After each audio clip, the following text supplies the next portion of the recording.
नमस्कार, लोकतंत्र में आपका स्वागत है। मैं हूं आपके साथ रविंद्र सिंह।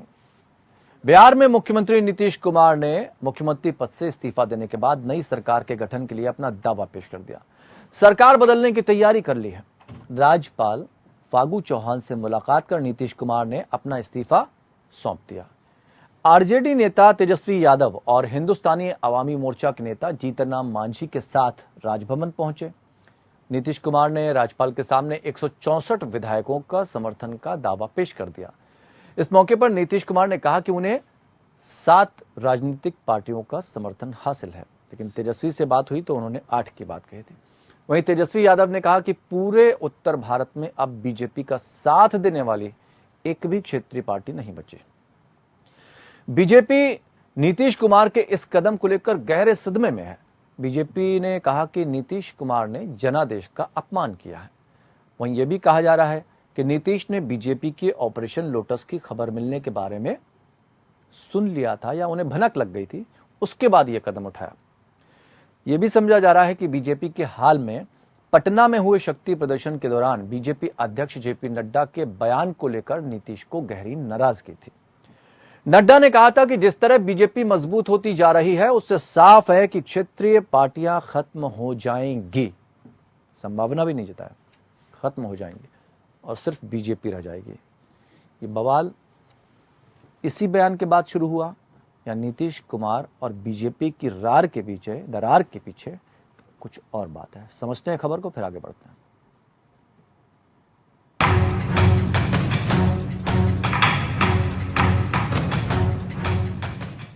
बिहार की सियासत में बहार है। फिर एक बार मुख्यमंत्री नीतीश कुमार हैं। सत्ता के सबसे बड़े सियासतदान नीतीश कुमार साबित हुए हैं। करीब 17 साल बिहार में बतौर मुख्यमंत्री रहे नीतीश कुमार ने 7 बार चौंकाया है, तो 8 साल में तीसरी बार इस्तीफा दिया है। साल 2015 में आरजेडी के साथ चुनाव लड़कर सत्ता में आए नीतीश कुमार ने 2017 में एनडीए का पल्ला पकड़ लिया था, लेकिन नीतीश को सियासी हवा सूंघने की जबरदस्त ताकत है। वो एक बार फिर से एनडीए से दामन छुड़ाकर सामाजिक न्याय की लड़ाई लड़ने आरजेडी के साथ आ गए हैं। लिहाजा सुबह से ही गहमा गहमी शुरू हो गई थी। जेडीयू विधायक दल की बैठक में फैसला ले लिया गया। कहा गया कि बीजेपी हमें खत्म करने की साजिश रच रही है। नीतीश कुमार इसके बाद राज्यपाल के पास पहुंचे। तब उसके साथ आरजेडी नेता तेजस्वी यादव और हिंदुस्तानी आवामी मोर्चा के नेता जीतन राम मांझी भी मौजूद थे। राज्यपाल फागू चौहान को इस्तीफा सौंपा। साथ ही कुल 164 विधायकों के समर्थन का दावा भी किया। इससे पहले तक बीजेपी को उम्मीद थी कि वो नीतीश को मना लेंगे, लेकिन नीतीश कुमार के इस्तीफे और विधायकों के समर्थन के दावे के बाद बीजेपी हमलावर हो गई है। नीतीश कुमार से हमें एक सवाल पूछना है। 20 का चुनाव नरेंद्र मोदी की अगुवाई में जीते थे कि नहीं जीते थे? किसके कंधों पर जीत हुई थी? जब मोदी जी ने बिहार में 5 चरण में सघन प्रचार किया तो जीत हुई। 19 के लोकसभा चुनाव में किसके कंधों पर 14 लोकसभा के सीट जीते थे? अपने कंधों पर क्या? तो जीते गए नरेंद्र मोदी जी के नाम पर, और आज आपने बिहार के मैंडेट का अपमान किया है। ये कौन सी बात है? नीतीश कुमार इसके बाद राष्ट्रीय जनता दल के नेता तेजस्वी यादव के घर पहुंचे, जहां आगे सरकार के गठन को लेकर गहन मंत्रणा। इससे पहले आरजेडी विधायक दल की बैठक हुई। बैठक से पहले ही तेजस्वी यादव के बहनों ने ट्वीट कर अपनी खुशी जाहिर कर दी। रोहिणी आचार्य ने ट्वीट कर कहा कि राज तिलक की करो तैयारी, आ रहे हैं लालटेन धारी। तो चंदा यादव ने बिहार तेजस्वी भाई लिखा। इसी बीच छन छन कर खबरें आती रही कि इस बार 2 उप मुख्यमंत्री बनाए जाएंगे, तो गृह मंत्रालय भी तेजस्वी को देने पर नीतीश राजी हो गए हैं, जबकि आज तक नीतीश ने गृह मंत्रालय अपने पास ही रखा है। बहरहाल सबकी निगाहें नीतीश कुमार और तेजस्वी यादव की प्रेस कॉन्फ्रेंस पर टिक गई हैं। नीतीश ने क्षेत्रीय दलों को बीजेपी से खतरे की बात कहकर एनडीए से पल्ला झाड़ने को सही ठहराने की कोशिश की। दरअसल नीतीश कुमार ने बीजेपी के राज्य में ऑपरेशन लोटस चलने का खतरा महसूस कर लिया था उन्होंने कांग्रेस अध्यक्ष सोनिया गांधी को फोन कर बताया कि उनकी पार्टी के विधायकों को पैसा दिखाकर लुभाया जा रहा है। उन्होंने सोनिया से गठबंधन का हिस्सा बनने का भी प्रस्ताव दिया, जिसे कांग्रेस ने मान लिया। वहीं ये भी खबर मिली कि जेडीयू नेता रहे आरसीपी सिंह के जरिए बीजेपी पार्टी को तोड़ने की कवायद में जुटी हुई है। जेडीयू विधायकों को 6 करोड़ रुपए और मंत्री पद का ऑफर दिया जा रहा है। हालांकि पार्टी ने जांच कराकर आरसीपी सिंह पर भ्रष्टाचार के आरोप जड़ दिए थे, जिसकी वजह से उन्हें इस्तीफा देना पड़ा था। राजनीति में आने से पहले प्रशासनिक अधिकारी रहे आरसीपी सिंह पर पिछले साल में 58 प्लॉट खरीदने के आरोप लगे हैं। इन खबरों ने नीतीश को बीजेपी और एनडीए से तलाक लेने का मौका दे दिया। दरअसल हाल ही में बीजेपी का पटना में शक्ति प्रदर्शन नीतीश कुमार को रास नहीं आया। इस रैली में बीजेपी अध्यक्ष जेपी नड्डा ने कहा था कि आने वाले दिनों में क्षेत्रीय पार्टियां खत्म हो जाएंगी। भले ही नीतीश कुमार कितने भी बड़े पलटूराम हो, लेकिन नड्डा का ये बयान उन्हें लोकतंत्र के लिए खतरा नजर आया। उधर बीजेपी के ऑपरेशन लोटस की भनक लगते ही आरसीपी को पार्टी से बाहर जाने को मजबूर कर दिया गया। महाराष्ट्र की तरह बिहार में आरसीपी सिंह एकनाथ शिंदे बनते बनते रह गए। उन्हें कुछ घंटों पहले तक कुछ अच्छा ही होने की पूरी उम्मीद थी, लेकिन असलियत यह है कि जिस तरह कांग्रेस को बीजेपी राष्ट्रीय राजनीति में घेरती जा रही है, उसे देखकर नीतीश कुमार 2024 में अपने लिए उम्मीदें नजर आ रही हैं। राहुल गांधी तो पार्टी अध्यक्ष तक बनने को तैयार नहीं, पीएम बनना तो दूर की बात है। बिहार में नीतीश के लिए बहुत कुछ करने को बचा नहीं। ऐसे में सामाजिक न्याय की लड़ाई का अगुवा बनकर लालू की पीठ पर छुरा घोंपने का, दाग धोने का भी इससे बेहतर कोई और मौका नहीं है, क्योंकि बीजेपी जेडीयू को निगलने को तैयार बैठी है। ऐसे में नीतीश को कांग्रेस का साथ भी मंजूर है। भारतीय जनता पार्टी उस राजनीतिक सांप की तरह है कि अपने बच्चों को भी खा जाती है, अपने सहयोगियों को भी खा जाती है। पंजाब से कहानी शुरू करूं, अकाली दल, तमिलनाडु ऑल इंडिया अन्ना डीएमके, कर्नाटक जनता दल और महाराष्ट्र सबसे विश्वस्त साथी शिवसेना बाला साहब ठाकरे। ये तो कहिए पकड़े गए कुछ लोग, वरना झारखंड उनके निशाने पे था। बिहार में जो टेप सामने आए हैं उनसे साफ है कि अगर जरा भी विलंब कर देते नीतीश कुमार तो सरकार गिराने की पूरी साजिश थी। जिस तरह से मणिशंकर अय्यर के पीएम मोदी पर कमेंट कांग्रेस को भारी पड़ा, उसी तरह नड्डा ने ऑपरेशन लोटस की हवा निकाल दी तो आरसीपी भी विधायक तोड़ने खरीदने में नौसिखिया साबित हुए। लेकिन पिक्चर अभी बाकी है, क्योंकि राजनीति में संभावनाएं कभी खत्म नहीं होती। Bureau report, APN news. Bharatiya Janata party के लिए आज का दिन कभी खुशी कभी गम जैसा रहा। महाराष्ट्र में मंत्रिमंडल के गठन और दूसरी तरफ बिहार में स्थितियां पलट गईं। समझने की कोशिश करेंगे कि अभी वास्तव में यहां भी पिक्चर बाकी है। हमारे साथ 4 खास मेहमान हैं। आनंद शकर, नेता भारतीय जनता पार्टी, आनंद शंकर जी हैं। रत्नाकर सिंह, प्रवक्ता कांग्रेस। मनीष नंदन, मीडिया प्रभारी हैं जेडीयू के। और पीयूष पंत, वरिष्ठ पत्रकार के तौर पर हमारे साथ। इनको काफी अनुभव है, इनसे हम समझने की कोशिश करेंगे इस पूरी राजनीति को। बहुत बहुत स्वागत करते हैं आप सभी खास मेहमानों का। सबसे पहले आनंद शंकर जी, आपके पास आना चाहेंगे। आपके लिए तो कभी खुशी कभी गम वाली स्थिति बन गई, और अब जिस तरह के आरोप भारतीय जनता पार्टी लगा रही है नीतीश कुमार की सरकार पर, वैसे ही आरोप महाराष्ट्र में भी आप पर लगा करते थे। क्या कहना चाहेंगे? देखिए रविंद्र जी, भारतीय जनता पार्टी अपने स्थापना काल से एक मूल्य और सिद्धांत की राजनीति करती आई जी। कभी भी अपने विचारधारा से और अपने संकल्प से समझौता नहीं किया भारतीय जनता पार्टी ने जी। आप देखिए, अगर भारतीय जनता पार्टी के अंदर कोई छल होता है या कुछ जो आप लोग एक तथाकथित ऑपरेशन लोटस का नाम दे रहे हैं, अगर ये करना होता तो एक 43 सीट वाले व्यक्ति को मुख्यमंत्री बनाते क्या हम लोग? भारत के सबसे बड़े नेता आदरणीय नरेंद्र मोदी जी, ये बात तो लालू प्रसाद यादव भी कह सकते थे जब नीतीश कुमार भारतीय जनता पार्टी में गए थे, मतलब उनके साथ गठबंधन हुआ था। जी, मैं पूरा कंप्लीट कर लूं, फिर आपका काउंटर ले लूंगा जी। भारत के सशक्त गृह मंत्री जी ने भी मंच से घोषणा की थी कि चुनाव का परिणाम चाहे जो भी हो, मुख्यमंत्री हमारे नीतीश कुमार ही रहेंगे। तो हमारे मन में क्या था, मैं आपको बताता हूँ। हमारे मन में 3 चीजें थी। पहला ये था कि आजादी के बाद से बिहार के साथ जो एक छलावा होता आ रहा है, बिहार को भी मुख्य धारा में लाया जाए। अगर आप पिछड़ा, ऊंच नीच, इन सब से ऊपर उठकर बिहार को मुख्य धारा में लाने के लिए भारतीय जनता पार्टी संकल्पित थी और नीतीश कुमार को एक चेहरा के रूप में आगे भेजा गया। ये अटल जी के टाइम पे ही, तब नीतीश कुमार जी को कोई पहचानता भी नहीं था, ना ही कोई वो नेता थे, लेकिन भारतीय जनता पार्टी ने उनके अंदर एक पोटेंशियल गढ़ा, उनको आगे बढ़ाया। बिहार की जनता ने 2020 में इसके एवज में हमें मैंडेट दिया। मैंडेट में आदरणीय नरेंद्र मोदी जी ने, प्रधानमंत्री जी ने और भाजपा ने अपनी पूरी ताकत झोंक दी। हमने नेता नीतीश कुमार को ही आगे रखा, हमने अपना कोई नेता नहीं दिया आगे। मतलब कुठाराघात हुआ, धोखा हुआ भारतीय जनता पार्टी के साथ। कुठाराघात भाजपा के साथ नहीं हुआ, मनीष टंडन जी, बिहार के 14 करोड़ जनता के साथ। ठीक, जनता के साथ धोखा किया है आप लोगों ने, और भारतीय जनता पार्टी की तो पीठ में आपने छुरा घोंपाई। क्या कहते हैं? सत्ता के लिए कुछ भी कर सकते हैं आप। भारतीय जनता पार्टी कर रही है। आप सभी स्टेट्स में देख लीजिए, कितने स्टेट में वो नैतिकता मूल्य बाकी रह गए हैं। हर जगह सरकार गिराने की कोशिश, हर जगह पार्टी तोड़ने की कोशिश, और यही काम जदयू के साथ भी कर रहे हैं। जदयू अपने स्थापना के समय से हमेशा पिछड़े वर्ग को, गरीबों को, दलितों की राजनीति करती आई है। उनकी बातें सड़क से लेकर संसद तक उठाती आई है। माननीय नीतीश कुमार जी हमारे सर्वमान्य नेता हैं। उन्होंने एक डिसीजन लिया, उन्होंने देखा कि गरीबों के आवाज को उठाने वाली सरकार, आवाज को दबाना, और उनके कार्य प्रणाली भी इस तरीके की थी कि पार्टी संगठन के खिलाफ तो काम कर ही रहे थे, वो जनता दल यूनाइटेड के खिलाफ।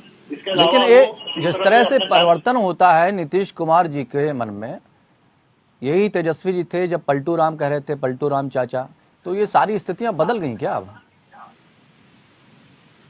देखिए, हम लोग समाजवादी विचारधारा के लोग हैं। हमारा मुख्य काम जनता की भलाई के लिए 24 घंटे काम करते रहना है। नीतीश कुमार जी ने अपने वक्तव्य में भी यही बोला है। ठीक है, तो एक बात हम आपको याद दिला दें, जब आरजेडी के साथ गठबंधन था तो नीतीश कुमार जी ने कसम खाकर वादा किया था कि हम भारतीय जनता पार्टी के साथ तो कभी नहीं जाएंगे, और उसके बाद गठबंधन हो गया आपका। देखिए, जैसे नीतीश जी ने बोला है, पुरानी बातें, पुरानी चीजों पर, पुराने समय के अनुसार नहीं, आपने चूंकि बात की जनता के हित की, आपने बिहार के हित की बात करी, इसलिए मैंने ये याद दिलाया आपको।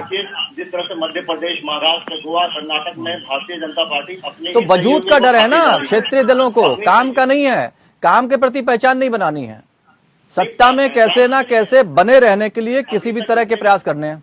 चाहे जिस भी सहयोगी के साथ लड़ा हो जनता दल यूनाइटेड ने, जितना भी चुनाव लड़ा गया है उसमें चेहरा नीतीश कुमार ही है। तो जनता का मैंडेट नीतीश कुमार के साथ है, आज भी नीतीश कुमार के साथ है और कल भी नीतीश कुमार के साथ रहेगा। नीतीश कुमार ही आगे मुख्यमंत्री भी बनेंगे। और जनता का ये बड़ी विकट स्थिति हो जाती है। अभी तक नीतीश कुमार जी सहमे से नजर आ रहे थे, और अब अचानक से जिस तरह की भाषा आप प्रयोग कर रहे हैं, वो निश्चित तौर पर सत्ता जब हासिल होती है सुर बदल जाते हैं। रत्नाकर जी, क्या कहना चाहेंगे? ये जो परिस्थितियां बनी, कांग्रेस के लिए भी कम से कम सुखद क्षण है, क्योंकि ये कहा जा रहा है कि या तो डिप्टी सीएम या फिर स्पीकर का पद दिया जा सकता है। उम्मीद की किरण बिहार से शुरू हुई। देखिए, ये भारतीय जनता पार्टी जो परिस्थिति आज हुई है बिहार में, ये इनकी करनी का ही फल है। मैं पहली चीज यही कहूँगा जी।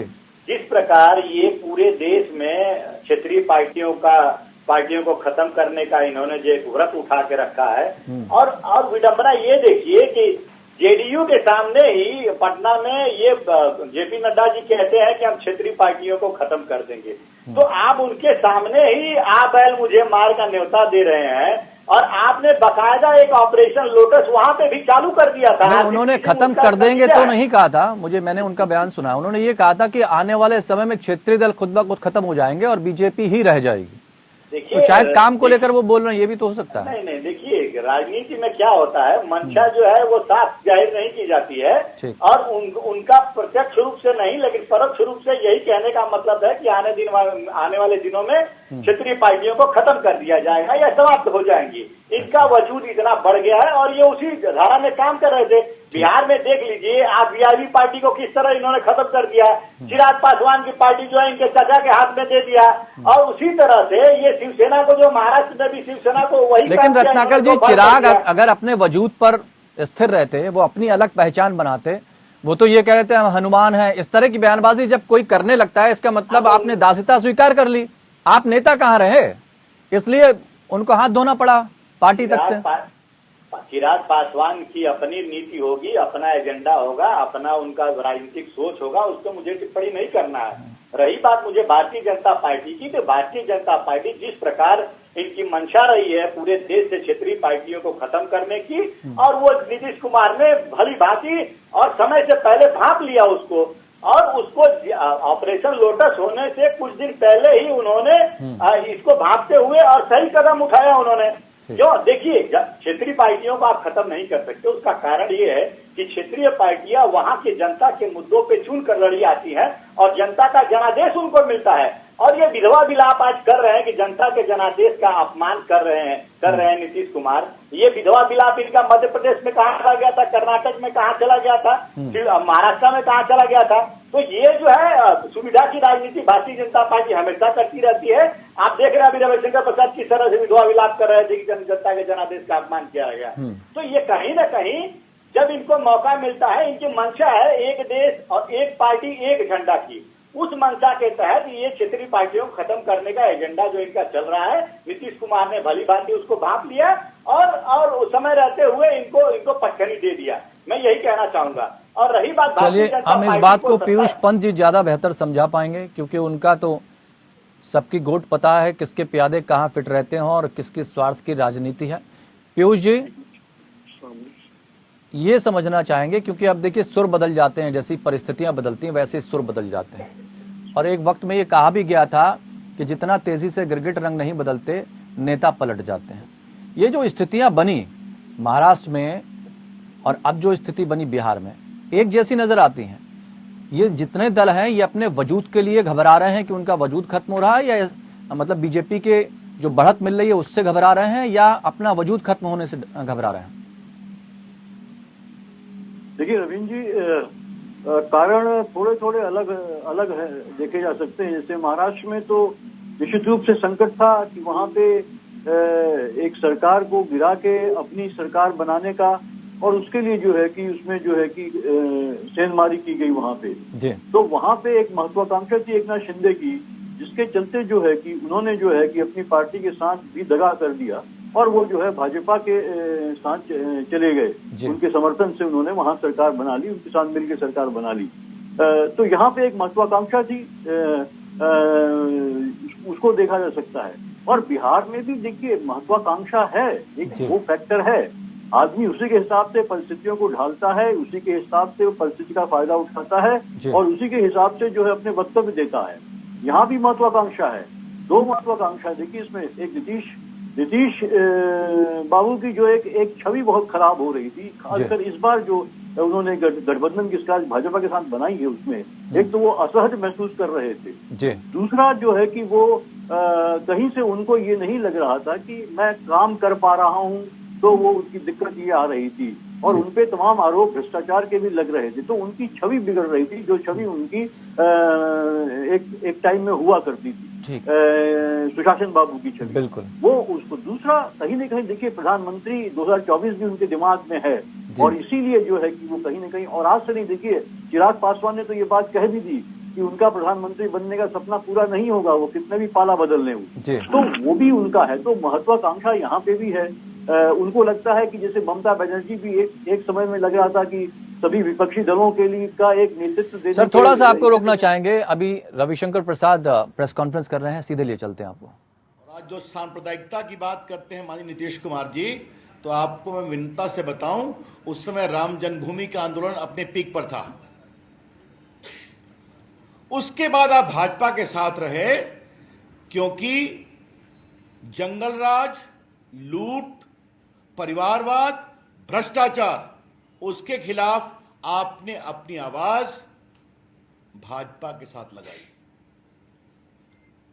हम लोग चारा घोटाले में लड़ रहे थे, मैं वकील था, सुशील मोदी पिटिशनर थे, बाद में ललन सिंह भी आए थे।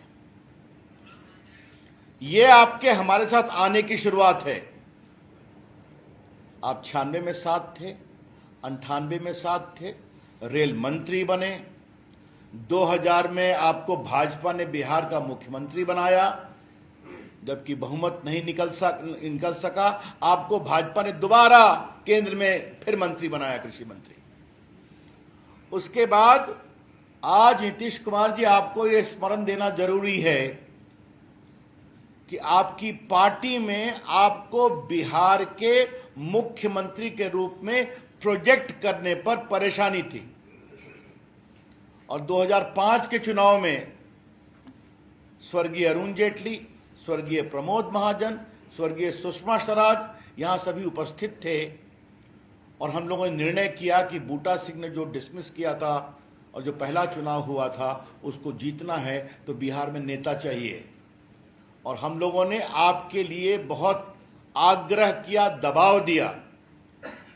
और आज नीतीश जी, मुझे आपको याद कराना पड़ेगा कि जॉर्ज फर्नांडिस सरीखे नेता भी हम लोग के इस दबाव से बहुत सहज नहीं थे। आज आपको याद दिलाना जरूरी है क्योंकि आप कह रहे हैं कि भाजपा ने आपकी पार्टी को तोड़ने का कारण किया। आप हमारे साथ थे, भाजपा जदयू की सरकार ने अच्छा काम किया। आप 13 में सिर्फ नरेंद्र मोदी के विरोध के कारण चले गए, 14 में आप बुरी तरह से हार गए, फिर आप लालू जी के साथ चले गए 15 में और आप फिर मुख्यमंत्री बने। आपसे नीतीश कुमार जी आज भाजपा एक दूसरा सवाल पूछ रही है। आपने 15 में लालू जी के साथ जाने के फैसले को पुनर्विचार क्यों किया? 17 में आपने क्यों कहा 2 साल बाद कि मैं बहुत असहज हूं क्योंकि श्रीमान तेजस्वी जी अपने ऊपर लगे गंभीर भ्रष्टाचार के आरोपों का जवाब नहीं दे पा रहे। यह आपने खुलकर कहा कि इतने गंभीर आरोप लगे, यहां सुशील मोदी ने लगाए थे, चर्चा में आए थे, तो आपने कहा उसका जवाब नहीं आ रहा है। आपके राष्ट्रीय अध्यक्ष ललन सिंह जी हैं, उन्होंने भी बहुत सवाल पूछा था। रेलवे मंत्री रहते एक होटल ट्रांसफर हुआ था रांची में रेलवे का, और पटना में कुछ मॉल बनने की बात थी, उसको लेकर काफी सवाल उठे थे। रेलवे में भर्ती को लेकर सवाल उठे थे। बदले बदले से सरकार नजर आ रहे हैं, यानी रविशंकर प्रसाद के चेहरे पर थोड़ा सा परेशानी यहाँ दिख रही है और वो नीतीश को याद दिला रहे हैं कि भारतीय जनता पार्टी ने उनके ऊपर कितने एहसान किए। फिर उस समय जो असहजता उनको लग रही थी, भारतीय जनता पार्टी में आने के बाद आज फिर अचानक कैसे असहज हो गए। पीयूष पंत जी, हम आपसे ही शुरू करना चाहेंगे क्योंकि आपकी बात अधूरी रह गई थी। रविशंकर प्रसाद को आपने सुना होगा, जिस तरह की बातें वो कह रहे हैं, क्या उन्हें एक टीस नजर आ रही है कि शायद कुछ गलत हो गया? लेकिन एक कहावत भी है कि दूसरों के साथ वो सलूक नहीं करना चाहिए जो खुद के साथ नापसंद हो। ये सही है यहाँ पे?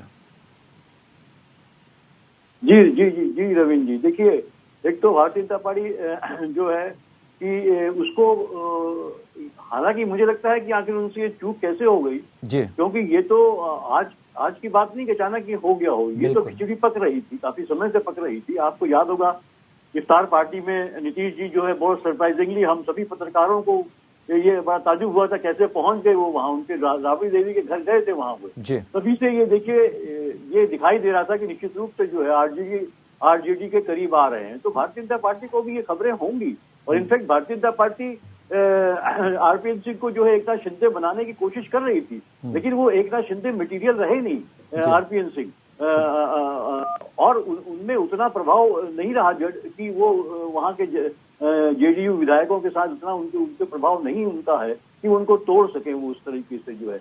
इसकी बात जो है कि खुद नीतीश कुमार को भी महसूस हुई। लेकिन यहाँ पर अभी रविशंकर प्रसाद ये कह रहे थे कि उनके अपने ही नेता उनको सीएम नहीं बनाना चाहते थे, तब भारतीय जनता पार्टी की तरफ से कहा गया, निवेदन किया गया, तब जाके सीएम बने। ये एहसान तो लाद रहे हैं नीतीश कुमार के ऊपर। नहीं, देखिए, यही तो नीतीश कुमार का दुख भी यही है कि वो एहसान बीजेपी लगातार जब से सरकार बनी है वो लाद रही है। जबकि चुनाव लड़ा है, बीजेपी ने खुद ये माना है कि नीतीश के चेहरे पे चुनाव लड़ेगा और प्रचार लड़ा जाएगा, और नीतीश के चेहरे पे ही चुनाव लड़ा। भाई मोदी जी ने तमाम रैलियां की हों, बीजेपी के दूसरे नेताओं ने की हों, लेकिन मुख्यमंत्री पद का दावेदार कौन होगा? नीतीश के नाम पे, क्योंकि नीतीश का सिक्का बिहार पे चलता है। भाजपा के पास कोई इस तरह कद्दावर नेता नहीं है जो नीतीश की बराबरी कर सके। ये कमजोरी भारतीय जनता पार्टी की थी।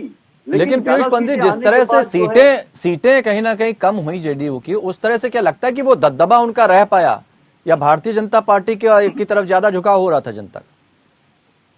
नहीं, देखिए सीटें कम होने के पीछे कारण ये भी साफ है, चिराग पासवान वाला फैक्टर बहुत बड़ा फैक्टर था। आप देखिए जिस तरह से चुन चुन के जो है जेडीयू के खिलाफ जो है चिराग पासवान ने जो है रेबल कैंडिडेट जो थे भारतीय जनता पार्टी के उनको उतारा वहां पे, उसने काम किया है निश्चित रूप से, वो भी एक बहुत बड़ा फैक्टर था। लेकिन दूसरा कारण ये भी होता है कि नीतीश कुमार की छवि थोड़ी कम तो हुई है, धूमिल हुई है, इसमें दो राय नहीं है। उनका जो पहला कार्यकाल था जो जिसमें सुशासन बाबू की उनको उपाधि मिली थी, तो उन्होंने एकदम से काया पलट कर दी थी बिहार में, क्योंकि आरजेडी के टाइम पे जो जिस तरह का वहां पे शासन चल रहा था, अपराध जिस तरह से बढ़ रहे थे, फिरौती के मामले बढ़ रहे थे, उन्होंने आके तुरंत उस पर कंट्रोल किया, शराबबंदी करी, जिससे महिलाओं को काफी रिलीफ मिली। हालांकि शराबबंदी फेल है पूरी तरीके से। अब तो जो है कि इलिसिट शराब के जहरीली और महिलाएं भी उनसे काफी खुश नजर आ रही थी, जिस तरह शिक्षा को लेकर प्रोत्साहित किया था और ये कहा था कि तो साइकिलें बांटी गई थी। उनकी थोड़ी कम हुई थी, लेकिन फिर भी उनके टक्कर का कोई नेता बीजेपी के पास नहीं था उनपे उसी बनाना। लेकिन क्योंकि सीटें कम हो गई थी, इसलिए बीजेपी हावी हो रही थी, और बीजेपी के अंदर खाने भी ये थे कि नहीं किसी और को बनाया जाए। और आप देखिए, आपको याद होगा जिस तरह से जो है विधानसभा अध्यक्ष जो बीजेपी के थे, उनका जो टकराहट हुई नीतीश के साथ, हमने देखा कि किस तरह नीतीश नाराज हो गए थे एक रिपोर्ट को लेके कि भाई रिपोर्ट तो बन गई, हम क्यों यहाँ सामने पेश करें। तो लगातार टकराहट उनकी हो रही थी बीजेपी के पास जो मंत्रालय थे तमाम, उसमें जो है वो नीतीश की नहीं चल पा रही थी, उनके हिसाब से डिसीजन नहीं हो रहे थे। नीतीश के डिसीजन को लेके जो है खासकर जो जनजाति गणना वाला मुद्दा है, उसको लेके भी जो है नीतीश जो है काफी टकराहट बीजेपी से हुई है उनकी नाराजगी, क्योंकि वो जानते हैं कि एक बहुत बड़ा ये एक चुनावी एक फायदे की चीज हो सकती है, जनजाति जो आधारित जो आधारित गणना जो है वो बिल्कुल तस्वीर एकदम वैसी ही पंत जी नजर आ रही है जैसी महाराष्ट्र में हुई। शरद पवार को और उद्धव ठाकरे को कानों कान खबर नहीं हुई कि क्या हुआ, कैसे हुआ, और इतने सारे विधायक और सांसद जो है खेमे में शामिल होते चले गए। आनंद शंकर जी, हम आपसे ये समझना चाहेंगे, प्रमोद तिवारी ने बड़ा गंभीर आरोप लगाया कि बीजेपी राजनीति में सांप की तरह है, सबको निगल जाएगी, और इसलिए जो नेता हैं, जो दल के लोग हैं, बाकी विपक्षी दलों के, उन्होंने इस बात को अच्छी तरह से समझ लिया, जिसके कारण बीजेपी से अलग होना पड़ा। देखिए रविंद्र जी, जिस पार्टी की आप कोट कर रहे हैं उस पार्टी के ऊपर कुछ भी कमेंट करना समय व्यर्थ होने के बराबर है, क्योंकि भारत की जनता ने ही उनको डस्टबिन में डाल दिया है। तो ऐसे लोगों के बारे में चर्चा करना भी बेमानी होगी। ये लोग क्या कहेंगे, मैंडेट की चोरी की बात ये लोग कर रहे हैं और उटपटांग बातें कर रहे हैं। जनता ने इनको नकार दिया है। भारतीय जनता पार्टी ने कांग्रेस पे ऑपरेशन लोटस नहीं किया है, भारत की जनता ने थप्पड़ मार के इनको भगा दिया है, और इस देश से नहीं एक एक प्रांत से इनको हटा दिया है। तो इन लोगों की क्या हैसियत है आज के डेट में मैंडेट पे बात नहीं? बात इन लोगों ने तो, विरोधी दलों का कहना है कि हमने तो तब सवाल खड़े किए जब अगर जेपी नड्डा जी ये कहते हैं मैं आ रहा हूँ कि केवल भारतीय जनता पार्टी रहेगी, बाकी क्षेत्रीय दल खत्म हो जाएंगे। मैंने इन तीनों इस तरह के बयानों का क्या मतलब निकाला जाए? मैं एक एक करके आपके सारे पॉइंट्स क्लियर कर देता हूँ। इन तीनों सज्जनों को सुना मैंने जी। एक बार जो है ये उछल कूद वाली पार्टी को थोड़ा जवाब दे दूं, उसके बाद मैं जदयू पे भी आता हूँ, और आदरणीय पीयूष पंत जी जो वरिष्ठ पत्रकार हैं, इनको भी मैं कुछ क्लैरिटी से बता देता हूँ कि हुआ क्या था जी। देखिए, जयप्रकाश नड्डा जी ने, जगत प्रकाश नड्डा जी ने क्या कहा था, उन्होंने ये कहा था कि ये जितनी लोभी पार्टियां हैं, जितनी जात पात और परिवारवादी पार्टियां, इनका समापन भारतीय लोकतंत्र के हित में है, भारत के हित में है, ना कि किसी जदयू या भाजपा या किसी राजद या कांग्रेस के विलुप्त होने की बात करें। कांग्रेस को तो जनता ने विलुप्त कर दिया और भी विलुप्त होना है इनको। जदयू के बारे में अभी आपने सुना, आदरणीय रविशंकर प्रसाद जी ने बहुत कैटेगोरिकली कहा। नीतीश कुमार जी को जानता कौन था? भारतीय जनता पार्टी ने इनको केंद्र में जगह दी, जिसको सुशासन बाबू बिहार में कहा जाता था, जो पहले भी पीएम पद के चेहरे को लेकर उनका नाम सामने आया था, उसको आप कह रहे हैं कि नीतीश कुमार थे क्या? देखिए, कोई सामने नहीं आता था। आप जैसे गुड़ी पत्रकार लोग उनके चापलूसों से पूछ लेते थे कि क्या नीतीश कुमार जी प्रधानमंत्री बनेंगे, तो इनके पास सर्वमान्य नेता नीतीश कुमार जी हैं, कहने के अलावा कुछ है नहीं। अगर कल को भगवान न करे नीतीश जी दीर्घायु हो, स्वस्थ रहे, कल को नीतीश जी नहीं रहेंगे तो जदयू की नैया कौन पार लगाएगा? इतना दूर तक कैसे सोच लेते हैं आप? हमारी तो समझ में आया, आप नीतीश कुमार के उस पर ही प्रश्न चिन्ह खड़ा कर लिया। नहीं, कर ही दिया। अच्छा, और जो न्यूट्रल बात करे वो गुणी पत्रकार हो जाता है और विरोधी दल के साथ हो जाता है। मोदी जी नहीं रहेंगे तब कौन रहेगा? नहीं, मैं बता रहा हूँ आपको कि ये कहते हैं मेरे पास एक ही सर्वमान्य नेता है। भाई सर्वमान्य नेता थे तो कहाँ थे 2014? तो चलिए ये तो बता दीजिए कि भारतीय जनता पार्टी के पास बिहार में कौन सा बड़ा चेहरा है? और क्या बड़े काम कर दिए, जरा बता दीजिए। नहीं, मैं बता देता हूँ। उत्तर प्रदेश में 2017 में हमारे पास कौन सा चेहरा था? हमने अपने कमल फूल पे, अपने विचारधारा पे चुनाव लड़ा। आदरणीय योगी जी आज देखिए उत्तर प्रदेश को कहाँ लेके जा रहे हैं। हमने मध्य प्रदेश में जो बीमारू राज्य था, दिग्विजय सिंह ने गर्त में मिला दिया था, हमने कमल फूल के बैनर तले चुनाव लड़ा। साध्वी उमा देवी जी ने, और उसके बाद शिवराज सिंह चौहान ने आज कमल वहाँ पे कमल खिलाया ही नहीं, मध्य प्रदेश को किस स्थान पे ले गए। वही हालत प्राय छत्तीसगढ़ का देख लीजिए। तो भारतीय जनता पार्टी, रत्नाकर जी, जिस पार्टी का वजूद नहीं है वो पार्टी तो कम से कम कटाक्ष ना करे। कांग्रेस, आनंद शंकर जी ये साफ बात कह रहे हैं। और सीधी बात ये, जो उन्होंने एक विजन बताया कि भारतीय जनता पार्टी का एक विजन है, चाहे कोई भी प्रदेश हो, एक समान भाव से सोच रही है और देश को आगे ले जाने की कोशिश कर रही है। आपकी पार्टियां आपकी पार्टियों में तो परिवारवाद है और गठबंधन स्वार्थ के आधार पर होता है। तो बन नहीं पा रहा जी रत्नाकर जी, ठीक है, जवाब ले लेते हैं। जवाब ले लेते हैं। पार्टी के जो है वक्ता है उनकी बात सुन रहा था। ये किस प्रकार बैठ के चैनल पे कह रहे हैं कि हमने मध्य प्रदेश में कमल का फूल खिलाया। हाँ, तो आपने किस प्रकार कमल का फूल खिलाया? वो ऑपरेशन लोटस के तहत आपने फूल खिलाया। शायद आप ये बात कहना भूल गए, तो आप ये समझिए। और रही बात पार्टियों की, तो मैं एक चीज स्पष्ट तौर से कहना चाहूंगा रविंद्र जी, देखिए ये इनका कहना नहीं है, ये दम्भ इनका बोल रहा है। आज ये जो बहुमत की सरकार चला रहे हैं, तो आज ये दम्भ हो गया है इनको। ये सोच रहे हैं कि किसी भी पार्टी को ये दो फाड़ कर सकते हैं, खत्म कर सकते हैं, उसमें कुछ न कुछ तोड़ कर सकते हैं। आरसीपी सिंह जैसे लोगों, जो महत्वाकांक्षी लोगों को अपनी तरफ मिला करके और वहां पे सरकार सिर्फ भारतीय जनता पार्टी में शामिल करके और सरकार भारतीय जनता पार्टी की बना सकते हैं। ये इनकी महत्वाकांक्षा बोल रहा है। लेकिन राहुल गांधी जी ने कुछ दिन पहले एक प्रेस कॉन्फ्रेंस में कहा था, शायद मैं याद दिला दी भाई को, कि किस प्रकार ये देश चला रहे हैं लोग। आज उन्होंने कहा था कि आज देश के सारे इंस्टीट्यूशन जो स्वायत्त शासित संस्थाएं हैं, कोई भी केंद्रीय एजेंसियां हैं, चाहे न्यायपालिका हो चाहे केंद्रीय एजेंसियां हो, ये सारी एजेंसियां जो है आज इनके कंट्रोल में काम कर रही हैं। तो आप अगर सारे एजेंसियों को जो है कंट्रोल में ले करके और कहीं पे चुनाव लड़ेंगे, तो निश्चित रूप से आपको वहां पे जनता अगर नहीं भी चुनती है। लेकिन इन्हीं एजेंसियों को लेकर जब कांग्रेस की सरकार थी केंद्र में, तो इन्हीं एजेंसियों को भी सरकार का तोता कहा जाता था। तो कुछ बहुत ज्यादा परिस्थितियां मुझे लग रहा नहीं बदली, इसको मानते हैं? नहीं, देखिए ईडी का जो है, आज देखिए भारतीय जनता पार्टी, अगर कोई नेता है जो किसी गबन में लिप्त है, अगर वो पकड़ा जाता है, जांच ये कराते हैं, ईडी की जांच पहले क्या छोड़ दिए जाते थे? आपकी सरकार में छोड़ दिए जाते थे क्या? नहीं, सुन लीजिए, ये इनके पार्टी में जब जाता है तो वॉशिंग मशीन में धुल जाता है। ठीक है, आनंद जी जवाब दे रहे हैं आपकी बात का। आनंद जी, मैं एक बात बता दूं, देखिए आज ईडी ने करीब 1.25 लाख करोड़ की जो रिकवरी की है, कहीं न कहीं से तो रविंद्र जी ये रिकवर हुआ है ना, कहीं न कहीं से देश की गति में ये काम आ रहा है। तो हमें इन स्वायत्त संस्थाओं को अप्रिशिएट करना चाहिए, हमें उनके इस एफर्ट की प्रशंसा करनी चाहिए कि उन्होंने ये काम किया। आप देखिए, बंगाल से पैसा मिला ना, जवाब दे रहे हैं आनंद जी। हाँ, रत्नाकर जी, हाँ बताइए।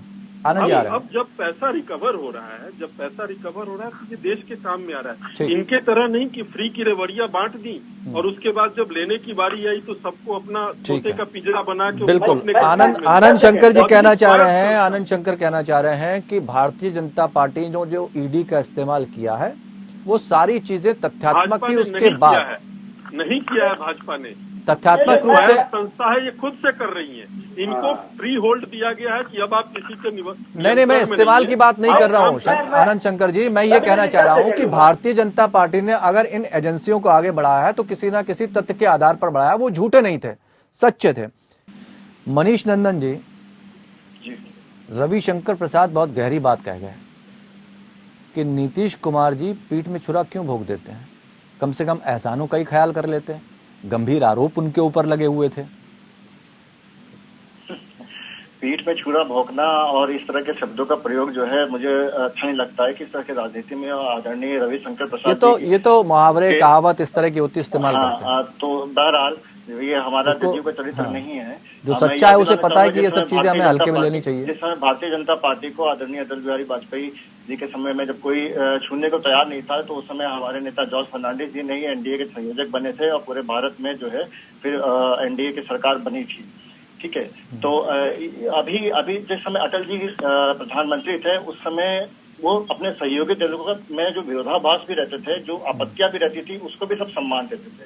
लेकिन आज की डेट में क्या हो गया है कि अगर जो भाजपा के अगेंस्ट में कोई भी बात कहता है, उसके विरोध में कोई भी बात कहता है, तो वो देशद्रोही हो जाता है। ये एक जो चलन राजनीति का जो चल रहा है, जो चरित्र दिख रहा है भाजपा का, और एक एक करके सहयोगी पार्टी को खत्म करने का, और उस पर पटना में खड़े होकर के जो नड्डा जी ने बोला कि कोई भी क्षेत्रीय दल नहीं टिक पाएगा भाजपा के सामने, ये इस तरह का ईगो का प्रदर्शन करना, ये मतलब आपको बराबरी का कहीं से भी कह रहे हम अपने काम की बात कर रहे थे कि आप लोग जिस तरह की नीतियां अपना रहे हैं वो राज्य के खिलाफ है, आप सिर्फ स्वार्थ की राजनीति करते हैं और हम विकास की राजनीति करते हैं, वो इस तरफ निशाना साधना चाह रहे हैं। बिहार का विकास मॉडल को किस तरीके से राष्ट्रीय नहीं अंतर्राष्ट्रीय स्तर पे भी सराहा गया है, ठीक है, और किस तरह से बिहार में अब आप देख लीजिए 2 उप मुख्यमंत्री, मंत्रियों की भी संख्या भी भाजपा में की ज्यादा थी बिहार में, उसके बावजूद भी अपनी सरकार के खिलाफ वो किस तरीके से काम कर रहे थे, और कई सारे मुद्दे। लेकिन घबराहट तो नहीं है कि सरकार बन गई, आगे क्या होगा?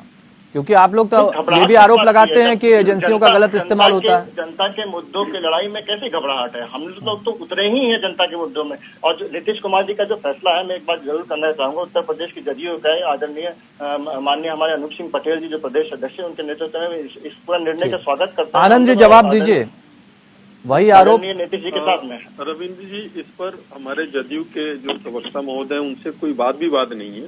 नीतीश जी को जो comfort level Bharatiya Janata party ने दिया, मैं कामना करता हूं कि उनको वही कंफर्ट लेवल मिले। अब मैं बताता हूं भारतीय जनता पार्टी क्या करेगी। ये भारतीय जनता पार्टी के लिए बहुत बड़ी अपॉर्चुनिटी है। हम जनता के बीच में जाएंगे, जनता के हित को लेकर जो हमने संकल्प लिया है, हम उस पर अडिग रहते हुए बहुत ही प्रतिबद्धता के साथ उनके हित के लिए केंद्र सरकार की जितनी लाभकारी योजनाएं हैं उनको हम जनता तक पहुंचाएंगे। लेकिन रत्नाकर जी कुछ और कह रहे थे, आनंद शंकर जी विपक्ष की भूमिका निभाएगी ताकि बिहार के हित के साथ कोई समझौता ना। रत्नाकर जी ये कह रहे थे कि जहां पर आप कमल खिलाने की बात कर रहे हैं ना, वहाँ कमल खिलाया नहीं आपने। अगर आपने एमपी की बात करी तो मध्य प्रदेश में कमल नहीं खिलाया था, ऑपरेशन लोटस चलाया था, ऑपरेशन लोटस चलाया था। महाराष्ट्र में जिस तरह से सरकार बनाई है, ऑपरेशन लोटस चलाया था, वही आरोप लगा रहे थे। अच्छा, एकनाथ शिंदे जी क्या भारतीय जनता पार्टी के प्रतिनिधि थे? आदरणीय ज्योतिरादित्य सिंधिया जी क्या भारतीय जनता लेकिन वहां भी तो ये कहा जा रहा कि असंवैधानिक सरकार है। अभी तो शिवसेना किसकी है यही तय नहीं हो पाया है। तंत्र में संख्या बल की बात है। आदरणीय ज्योतिरादित्य सिंधिया जैसे वरिष्ठ लोगों का इनके यहाँ कोई कद्र नहीं था, तो वो चले आए अपने साथ जिन लोगों को लेके आए, वो लोग चुनाव में गए, चुनाव जीत के सरकार बनी वहाँ पे। इनके यहाँ एक अध्यक्ष तो बन नहीं पा रहा। कौन सी सरकार चुनाव जीत के बनी है आनंद जी?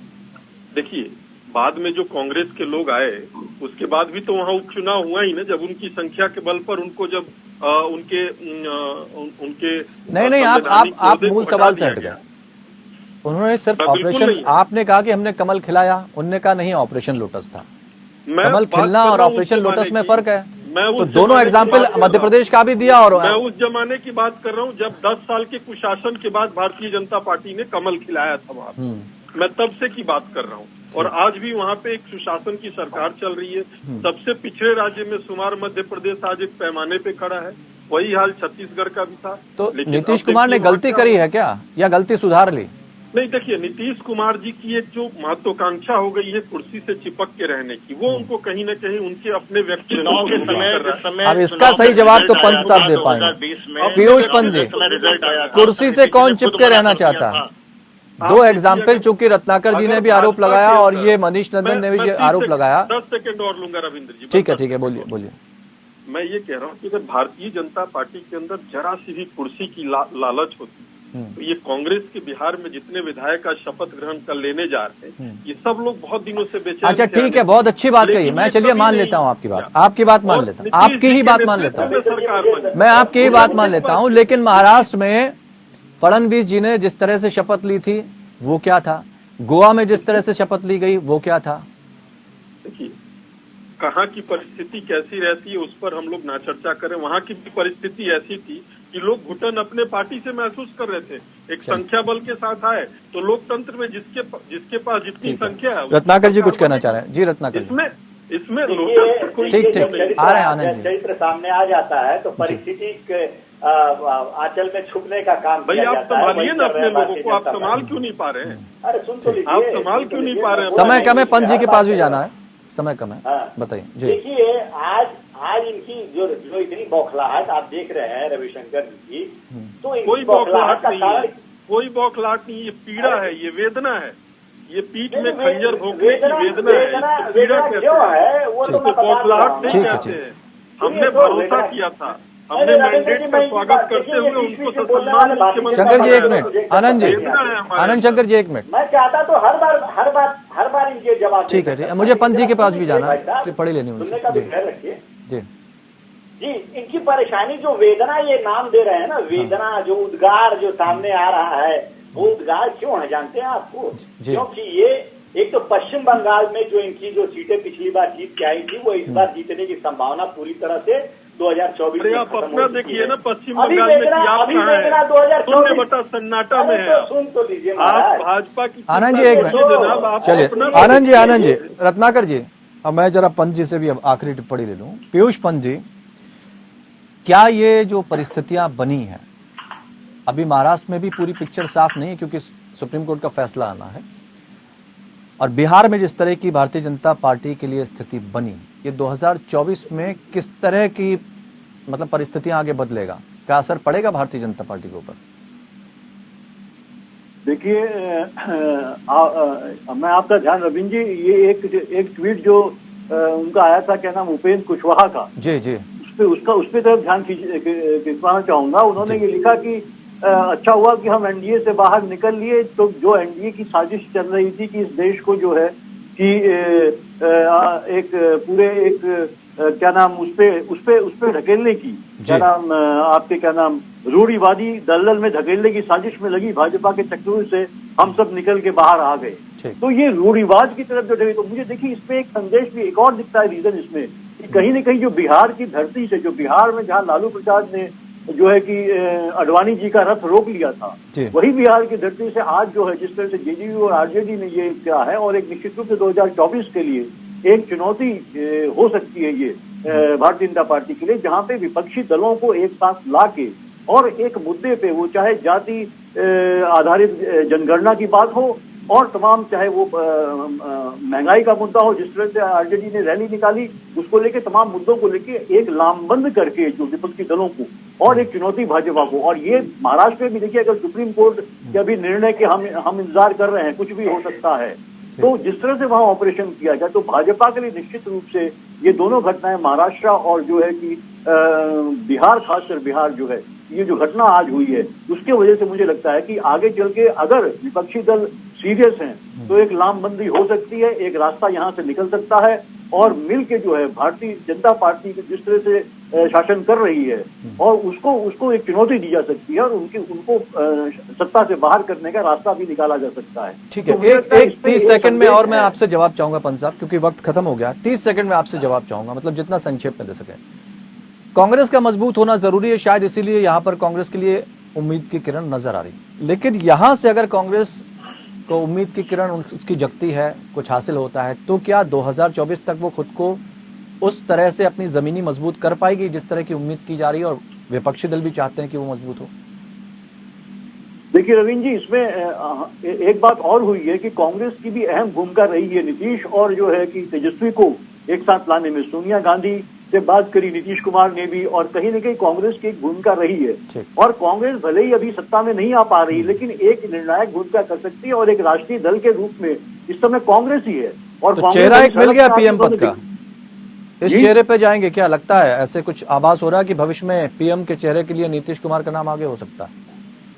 देखिए, अभी तो ये गर्भ में है, भविष्य के गर्भ में है, लेकिन जो स्थितियां बन रही हैं और इसी तरह अगर बनती रही तो निश्चित रूप से आपको, जैसे देखिए जनमोर्चा की याद करिए, विश्वनाथ प्रताप सिंह, किस तरह से जो है तमाम विपक्षी दलों ने विश्वनाथ प्रताप सिंह को जो है प्रधानमंत्री का चेहरा बनाया था, क्योंकि उनको जो है कि कांग्रेस को हटाना था। तो उसी तरह की स्थिति मैं देख रहा हूँ शायद बन सकती है, और इसीलिए क्विट इंडिया मूवमेंट की बात करी तेजस्वी ने।